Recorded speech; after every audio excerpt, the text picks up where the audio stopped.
네, 여러분 설 연휴 잘 보내셨나요? 예. 5인 이상 집합 금지로 인해서 아마 많은 제약이 있으시지 않았을까 생각이 됩니다.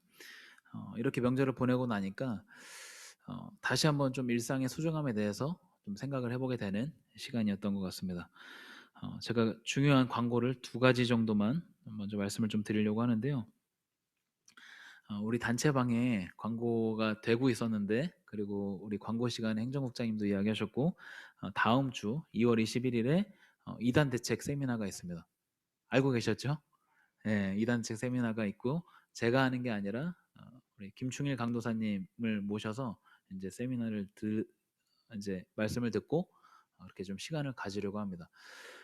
김충일 강도사님은 제가 이제 강의를 들은 적도 있고요. 그리고 이제 제가 아는 분인데, 신천지에서 아주 오래 어, 활발하게 활동을 하시고, 지금은 이제 나와서 사역자의 길을 걷고 계시는 분이신데, 아마 유익한 시간이 되지 않을까 생각이 됩니다. 그래서 많은 분들이 온라인 또는 오프라인으로 참석을 해주시면 좋겠다 생각이 됩니다.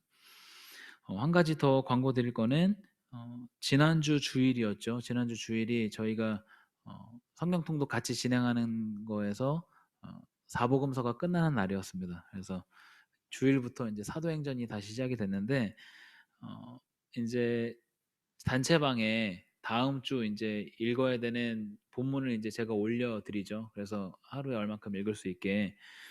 그래서 참여하실 분들은 좀 같이 이제 참여하면 좋겠다.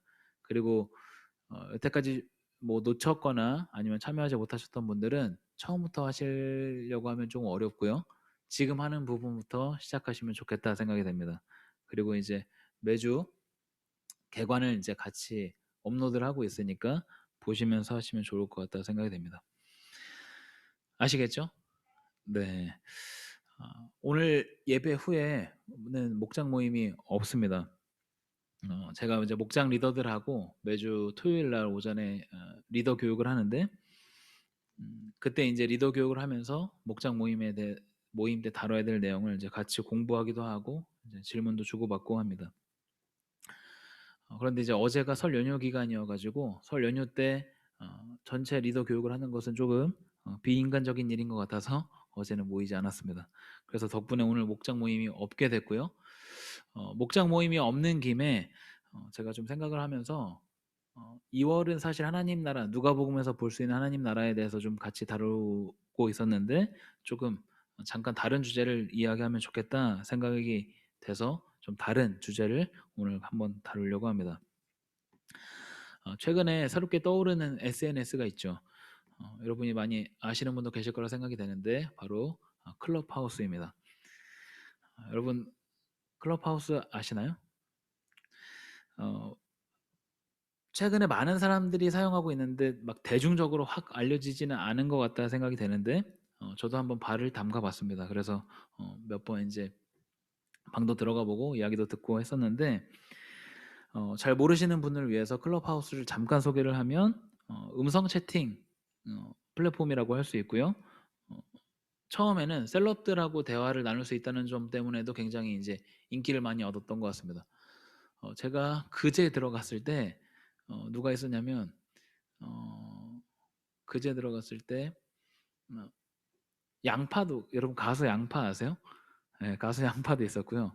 그리고 어, 갑자기 생각이 안 나는데, 어, 뭐 노홍철도 있었고 스윙스도 있었고 뭐 이런 많은 셀럽들이 있었는데, 셀럽들하고 대화를 나눌 수 있다는 점 때문에도 많이 유명해졌고, 제가 방을 보니까 뭐 여러 가지 주제를 가지고 나누는 방이 있었습니다.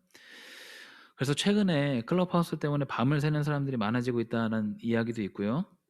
그리고 이제 사람들을 자유롭게 만나서 대화할 수 있다 보니까 더 많은 이제 인기를 얻게 되지 않았나 생각을 해보게 됩니다. 이러한 플랫폼을 보면서 느끼는 것은 바로 소통의 중요성이 아닌가 생각을 해봅니다. 그리고 소통이 곧 교제이기 때문에 교제의 중요성이라고 할 수 있는데, 이 소통과 교제에 빠질 수 없는 것이 바로 대화입니다. 대화가 되지 않으면 소통이 될 수 없고 자연스럽게 교제가 끊어지게 되죠. 이러한 클럽하우스 같은 SNS의 등장은 지금 시기 사람들의 필요를 조금 충족해 주는 플랫폼이 아닌가 생각을 해보게 됩니다.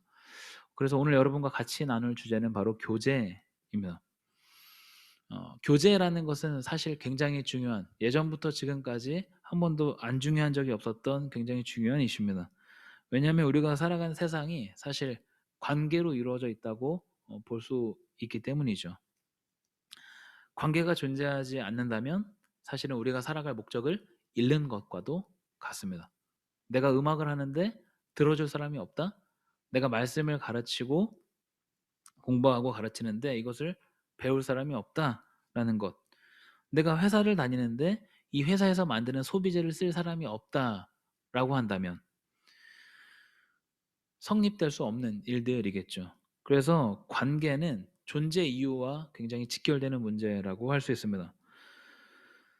때문에 나 혼자 잘 먹고 잘 산다라는 표현이 애초에 성립되기 어려운 표현입니다. 우리는 항상 사람 사이에서 존재하고 사람 사이에서 살아갑니다. 그 안에 우리의 존재 목적과 이유가 있다라고 할 수 있죠. 그래서 우리 안에 또 사람 사이 안에 교제는 굉장히 중요하다. 여러분은 누군가 교제하기 위해서 또 친해지기 위해서 사용하는 방법이 어떤 것들이 있는지 한번 질문을 드리고 싶습니다. 여러분 중에 내가 저 사람과 친해지기 위해서 이러한 방법을 써야겠다 하고 어, 하는 분은 계시지 않을 거라 생각이 됩니다. 그렇지만 어, 여러 가지 이제 지내다 보면 또 시간을 지나서 돌이켜 보면 어, 저 사람은 또 이렇게 친해지고 저렇게 친해지고 하는 여러 가지 종류가 있을 수 있는데 여러 가지 방법 중에 빼놓을 수 없는 것이 바로 누군가 교제하고 친해지기 위해서 빼놓을 수 없는 것이 바로 물리적인 시간입니다. 물리적인 시간이 없이 누군가 친해지기란 거의 불가능하죠. 내가 그 사람과 친해지고 싶고 같이 교제하고 싶다면 우선 전제되어야 할 것이 바로 시간이다라는 것이죠. 지금과 같이 대면이 어려운 때에도 우리는 다양한 방법으로 소통하고 대화를 나눕니다. 공간은 제한된다고 하더라도 같은 시간을 공유하는 것, 이것이 바로 교제에 있어서 가장 필수적이다라고 할 수 있습니다.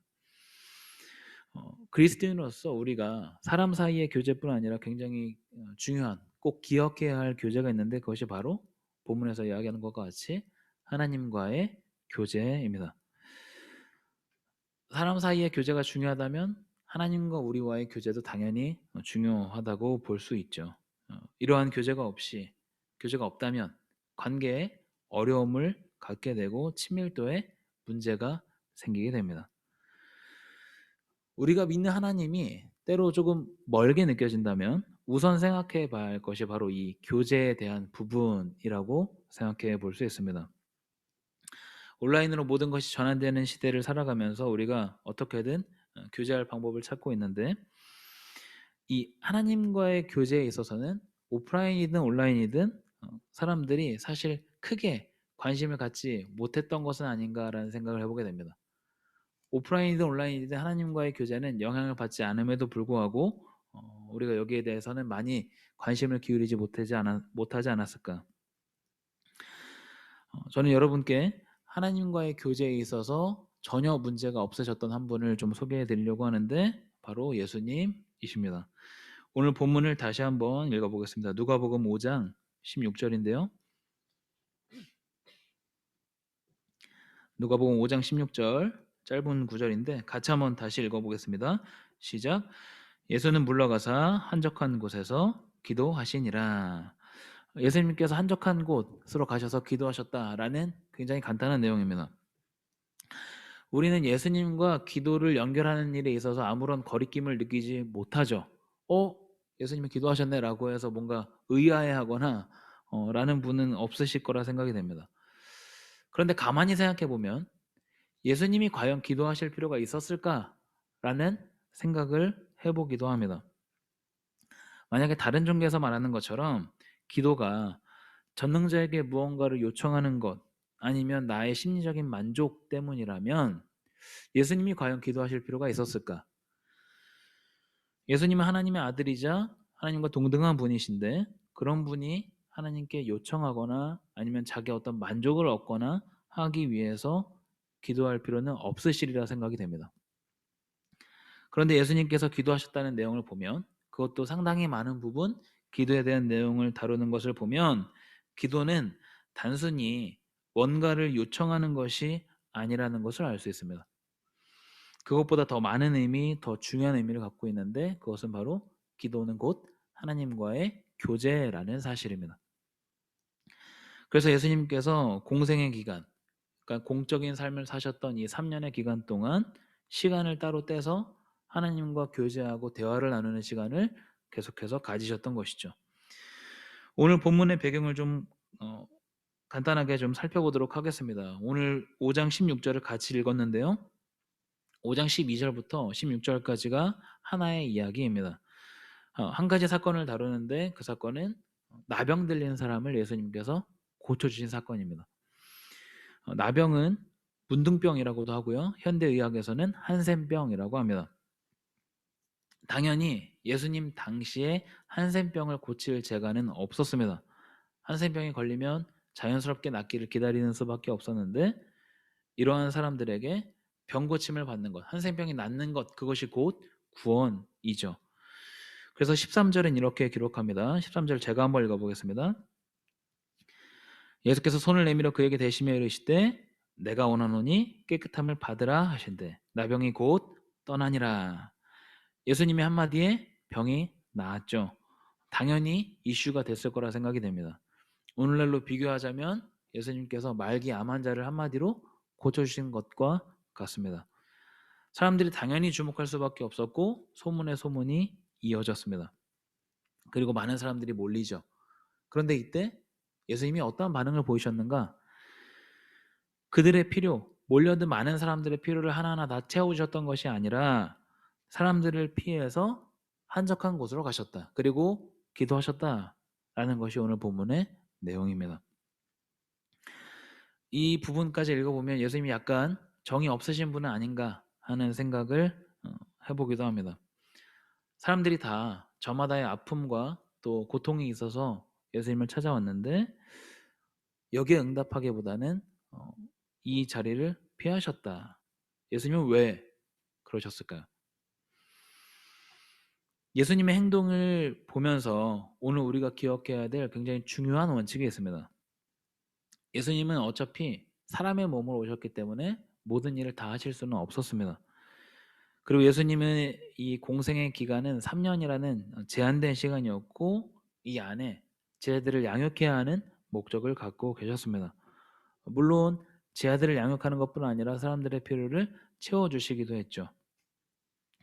그런데 이런 우선순위도 있었을 뿐 아니라 모든 일에 있어서 변하지 않는 한 가지 원칙이 있었는데 그것이 바로 무엇인가? 하나님과의 교제가 절대적으로 우선이란 사실입니다. 예수님의 사역에 있어서 하나님과 맺는 교제, 하나님과 대화를 나누는 것, 이것이 다른 어떤 것보다 우선이었다. 실제로 밤새도록 기도하셨고 그 시간 동안 끊임없이 하나님과 교제하셨습니다.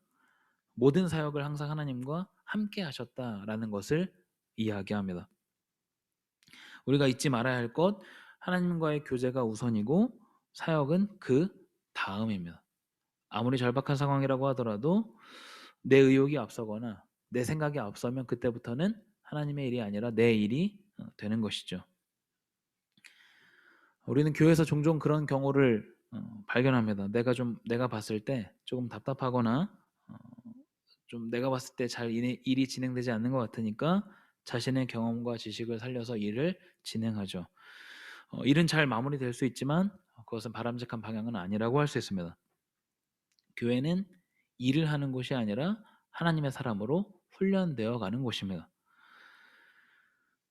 그렇기 때문에 얼마나 빨리, 얼마나 잘 일을 하는 것보다 중요한 것은 누구와 함께 어떠한 과정을 거치는가가 더 중요하다고 할 수 있는 것이죠.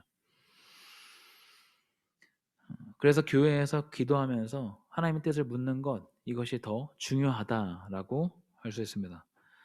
이것은 그리스도인들이 처한 삶의 자리에서도 마찬가지이죠. 우리가 맡은 일을 열심히 잘하는 것 굉장히 중요한데 이 과정에서 사람을 잃는다면 그 일은 큰 가치를 남기지 못할 것입니다. 제가 대학 다닐 때 꽤 큰 선교단체에서 제가 활동을 많이 했는데요. 어, 열심히 했습니다. 선교 단체에 있을 때 활동을 열심히 했고 그것이 전공인 것처럼, 그래서 전공이 마치 동아리인 것처럼 열심히 했는데 임원으로도 일을 하고 시간을 많이 투자했습니다. 이래봬도 제가 완벽주의 성향이 좀 있어서 일을 할 때 그런 요구를 많이 했던 것 같아요. 디테일한 요구를 많이 했던 것 같은데 그래서 이제 뭐 예를 들어서 순서지를 만드는데 오타 있으면 굉장히 막 뭐라 하고 이런 경우가 많이 있었습니다. 그런데 시간이 지나고 나서 '아 참 다 부질없구나.'라는 생각을 좀 하게 됐습니다. 어 그런 거를 오타를 안 내기 위해서 닥달하면은 오타는 안 날 수 있지만 관계는 더 이상 지속되기 어려운 일이죠. 어 그리고 인제 뭔가를 열심히 하고 잘하기 위해서 열심을 내는 거 중요하지만 '방향을 많이 잃었을 때가 있지 않았나.'라는 생각을 좀 해 보게 됐습니다. 뭔가를 잘하려고 하는 것은 굉장히 중요하죠. 어 그런데 우리는 항상 목적을 잃지 말아야 합니다. 내가 뭘 위해서 이 일을 하는가를 늘 기억해야 될 필요가 있습니다. 그때 우리는 방향을 잃지 않고 본질에 집중할 수 있는 것이죠. 결국 예수님께서 갖고 계셨던 중요한 원칙은 본질에 집중하는 방법이라는 결론이 나오게 됩니다. 예수님께서 하셨던 그 하나님과의 교제는 본질에 집중하는 방법이었다. 공생의 기간 3년 가운데 얼마나 많은 사람을 고치고 얼마나 많은 사람들을 변화시켰는가가 아니라 그 시간 동안 하나님과의 교제에 얼마나 집중하셨는가, 이 부분에 예수님의 그 사역의 포인트가 있다라는 사실입니다. 이제 몇 가지 좀 기도에 대해서를 좀 정리해 보려고 하는데요. 기도의 정의, 그리고 유익, 그리고 기도의 시간, 이 세 가지에 대해서 좀 정리해서 좀 같이 한번 말씀을 드리려고 합니다. 오늘 본문에서 살펴본 것처럼 결국 기도란 무엇인가? 기도는 결국 하나님과의 교제라고 할 수 있습니다. 그래서 기도가 하나님과의 교제다라고 하면 우리가 조금 다르게 접근할 수 있겠죠. 꼭 내가 눈물을 흘려야지만, 아니면 내가 꼭 방언을 해야지만, 아니면 소리를 고래고래 질러야지만 훌륭한 기도가 되는 것은 아니란 사실입니다. 내가 하나님과 깊은 관계를 맺는다면 그것이 곧 훌륭한 기도이죠. 미사 여구를 덧붙일 필요도 없고 내 마음에 있지 않은 기도 제목을 말할 것도 없습니다. 여러분이 가까운 사람과 대화를 나누듯이 이야기하는 것, 이것이 가장 바람직한 기도라고 할 수 있습니다. 하나님, 지금 너무 힘든 상황입니다. 하나님, 저 사람은 견디기가 참 힘드네요. 하나님, 이번 시험 결과가 좋았으면 좋겠어요. 등등, 우리는 사실 모든 것을 가지고 기도할 수 있습니다. 그리고 이 과정 자체를 하나님과의 교제라고 이야기합니다. 당연히 물리적인 시간이 필요합니다. 그리고 때로는 정말 진지하게 모든 것을 내려놓고 기도하는 것도 필요합니다. 많은 이제 신앙인들이 기도하는 것에 있어서 그 기도의 과정보다는 응답에 집중하는 경향이 있습니다. 그러다 보니까 왜 응답하지 않으실까라고 의문을 갖죠. 그런데 기도의 응답보다 더 중요한 것은 그 기도하는 시간 자체입니다. 우리가 사람들과 교제할 때 그 시간 자체를 우리가 중요하게 생각하지, 내가 이 사람과 만나서 얻게 된 결과에 우리는 집중하지 않죠. 그 결과에 집중한다면 뭔가 다른 목적이 있기 때문이겠죠. 그것보다는 보통 우리가 교제하는 그 시간 자체에 더 집중을 합니다. 마찬가지로 기도도 마찬가지. 내가 얻게 된 결과가 아니라 그 과정 자체가 더 중요한 의미를 담고 있다. 기도의 응답은 하나님께 달려 있습니다. 내가 간구하는 것이 하나님의 뜻에 합당하다면 응답될 것이고, 그렇지 않다면 나를 바꿔 가실 것입니다. 기도의 응답에 연연하기보다 하나님과 교제하는 그 시간에 집중하는 여러분들이 되기를 바랍니다. 이것은 어떠한 것보다 중요할 뿐 아니라 우리의 삶을 살아가는, 그리스도인의 삶을 살아가는 가장 중요한 원동력입니다. 이러한 기도에 유익이 있는데, 하나님과의 교제에 집중할 때 역으로 다른 일들의 우선순위가 정리됩니다. 예수님께서는 그 사역에 있어서 기도하는 것을 놓치지 않으셨는데 12제자를 선정하기 전에도 밤새도록 기도하셨습니다. 그리고 제자들과의 그 대화 가운데서도 예수님께서 산에서 기도하고 계셨다는 사실이 자주 등장합니다. 중요한 일을 앞두시고 뿐만 아니라 평상시에 또 많은 사역 가운데 기도를 제일 우선시하셨다. 하나님과 깊은 교제를 나누고 모든 일들을 결정하셨다라는 이야기입니다. 저도 요새 예수님만큼은 아니지만 굉장히 바쁜 하루를 보내는데 그때 필요한 것은 무엇인가? 더 기도하는 일이라는 것이죠. 종교개혁가이자 목사님인 마르틴 루터는 이렇게 이야기했습니다. 너무 바쁘다, 더 기도해야겠다. 너무 바쁘다, 더 기도해야겠다. 너무 바쁘면 기도 시간을 줄여야 될 것 같은데 그것이 아니라 오히려 마르틴 루터는 정반대로 더 바쁘기 때문에 더 기도하는 시간을 가졌습니다. 어디에서부터 힘을 공급받는지를 잘 알고 있었던 것이죠. 어, 너무 바쁘다면 더 하나님과의 교제에 집중하는 여러분들이 되기를 바랍니다. 그것이 오히려 시간을 아끼는 길이 될 수 있습니다. 그때 나머지 일들도 우선순위가 정리됩니다. 그러면 마지막으로 기도는 언제 하는 것인가? 이 부분을 좀 말씀을 드리려고 하는데요. 예수님의 모습에서 이것을 좀 발견할 수 있습니다. 같이 한번 말씀을 찾아보겠습니다. 누가복음 22장 39절에서 40절입니다. 누가복음 22장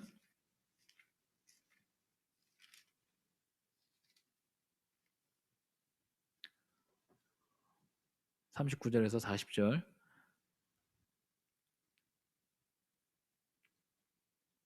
찾으셨나요? 네, 같이 한번 읽겠습니다. 39절 40절 같이 읽겠습니다. 예수께서 나가사 습관을 따라 감람산에 가시매 제자들도 따라갔더니 그곳에 이르러 그들에게 이르시되 유혹에 빠지지 않게 기도하라 하시고 예수님 당시에 경건한 유대인들은 회당에서 각자의 집에서 아니면 이제 거리를 다니면서 기도했습니다. 예수님도 물론 그러한 방법들을 사용하셨을 거라 추측해 볼 수 있는데 누가복음에 등장하는 예수님의 모습은 산에 가서 기도하시는 모습이 굉장히 자주 등장합니다. 어떤 뭐 산기도라고 하기보다 한적한 곳, 조용한 곳을 찾았다라고 이해할 수 있습니다. 그런데 그것보다 더 중요한 것은 39절에 나와 있는 것처럼 습관을 따라라는 부분입니다. 어, 예수님은 언제 기도하셨는가? 항상 기도하셨다라는 것이죠. 다이어트 때문에 밥을 적게 먹거나 아니면 횟수를 줄이는 경우가 있긴 하지만 밥을 안 먹는 사람은 없습니다. 그래서 우리는 반복적인 행동을 비유해서 밥 먹듯이 한다라고 이야기합니다. 우리에게 기도란 밥 먹듯이 하는 것이 되어야 한다라는 것이죠. 어떻게 그것이 가능할까가 사실 중요하겠죠. 기도를 해야 되고 이것을 항상 해야 되는 것은 알지만 어떻게 그것이 가능할까? 이것은 자신에게 잘 맞는 옷을 입었을 때 가능합니다.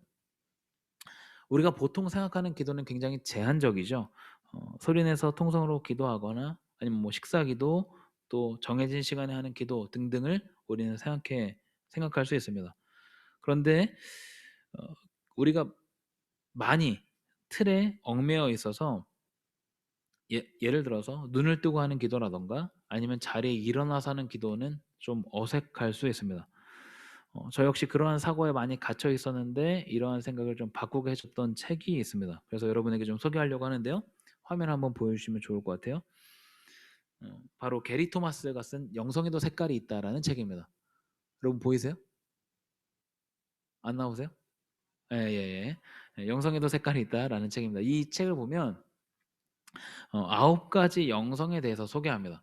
어, 그래서 9가지 영성에 대해서 소개하는데 지금 나와 있는 것처럼 자연주의, 감각주의, 뭐 전통주의 이런 식으로 지성주의까지 여러 가지 이제 영성에 대해서 소개하는데 좀 간단하게 좀 소개를 드리고 어떠한 기도가 있는가에 대해서 좀 말씀을 드리려고 합니다. 한번 넘겨주세요.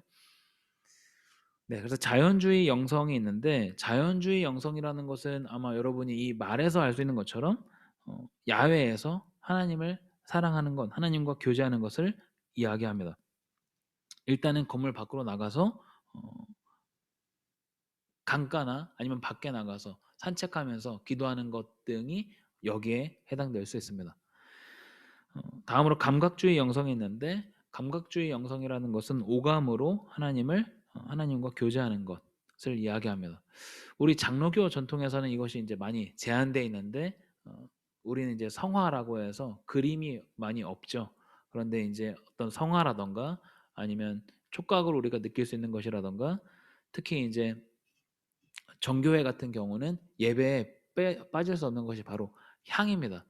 그래서 그 정교회 사제는 예배 시간의 중간에 그 막 흔들면서 향을 인제 그 뿌리는 의식이 있는데 이런 것처럼 감각을 사용해서 교제하는 것, 뭐 음악이나 그림 등등으로 좀 그런 영성을 갖는 것을 감각주의라고 할 수 있습니다. 전통주의는 의식과 상징, 여러분이 아시는 것들이 바로 이 전통주의라고 할 수 있는데 어떤 예배 의식 아니면 성례 성찬에 참여하는 것 이런 것으로 하나님과 교제하는 것이 될 수 있습니다. 그러니까 전통주의 영성의 기도는 정해진 시간에 기도하는 것이 될 수 있겠죠. 정해진 시간을 그때 함께 기도하면서 하는 것들 어떠한 틀을 제공하는 것으로 볼 수 있습니다. 금욕주의 영성은 무엇일까요? 이름에서도 알 수 있는 것처럼 어 어떤 고독과 단순성 그리고 어떤 내가 갖고 있는 것들을 절제하면서 하는 것들을 이야기합니다. 어떤 새벽 기도가 여기에 해당이 될 수 있고요. 금식 기도도 해당이 될 수 있습니다. 금식 기도는 굉장한 유익이 있습니다. 그래서 이러한 것들이 금욕주의 영성이 될 수 있습니다. 행동주의 영성은 참여와 대결로 교제하는 것. 그래서 하나님을 어떤 정의의 하나님으로 인식하는 것으로 볼 수 있는데 여기에서 해당되는 기도란 어떤 땅밟기가 될 수 있고요. 또 합심해서 기도하는 것들도 여기에 해당된다고 볼 수 있습니다. 네. 박애주의 영성도 마찬가지로 합심 기도하는 것, 또 이제 내가 다른 사람을 섬기는 것 이런 것으로 이제 하나님과 교제하는 것이 될 수 있습니다. 열정주의 영성이라는 것은 이것도 장로교와는 조금 거리가 멀 수 있는데 순복음이라든가 이제 다른 곳에서 좀 이제 열광적으로 예배드리고 또 기도하고 하는 것이 여기에 해당된다라고 볼 수 있습니다. 묵상주의라는 것, 묵상주의는 이제 묵상 기도가 해당이 될 수 있고요. 한 예로 들자면 정해진 시간 한 10분이나 20분 동안 한 단어를 이제 계속해서 읊조리고 반복해서 생각하면서 기도하는 것이 여기에 해당된다고 볼 수 있습니다. 아마 인제 어 생소한 것들도 있을 수 있고 아니면 인제 나와 잘 맞는 것이 있을 수 있는데 여러분이 어디에 해당되는지를 한번 생각해 보시면 좋을 것 같다는 생각이 됩니다. 저도 인제 이 책을 읽고 생각을 해 보면서 '자연주의 영성이 참 나랑 잘 맞는 것 같다.'는 생각을 하게 됐고 그 이후로 인제 밖에 나가서 걸으면서 아니면 인제 산책하면서 기도하는 시간을 가졌을 때 굉장히 더 몸에 잘 맞는 듯한 느낌을 받았습니다. 그래서 여러분들도 우리가 교회에 나와서 아니면 정해진 시간에 기도하는 것도 중요하지만 다양한 방법으로 교제하고 대화하는 것이 필요하지 않을까 좀 생각을 해 보게 됩니다. 그때 우리는 조금 더 하나님과 늘 교제하는 것에 집중할 수 있지 않을까 좀 생각을 해 보게 됩니다. 오늘 교제의 중요성에 대해서 이야기하면서 하나님과 우리의 교제에 대해서 좀 같이 한번 살펴봤습니다. 사람 사이가 그렇듯이 하나님과 우리와의 교제도 물리적 시간이 필수적이라고 할 수 있습니다. 이것의 가장 본이 되는 분이 예수님이셨고 예수님도 하나님과의 교제를 가장 우선적으로 두셨던 것이죠. 기도란 곧 하나님과의 교제를 이야기합니다. 하나님과 깊이 있는 교제를 나눌 때 우리의 삶의 우선순위가 정리되고 또 각자에게 맞는 방법으로 기도할 때 더 쉽게 기도에 우리가 접근할 수 있습니다. 기도가 삶이 되는 저와 여러분들이 되기를 바랍니다. 무언가를 얻기 위해서 기도하는 것도 필요하지만 하나님과 충분한 교제를 누리는 것 그 자체에 집중할 때 우리는 더 풍성한 그리스도인의 삶을 살아가게 됩니다. 하나님과 날마다 깊이 있는 교제를 나누는 그런 깊이 있는 교제를 이어가는 우리 SDY가 되기를 간절히 소망합니다. 함께 기도하겠습니다.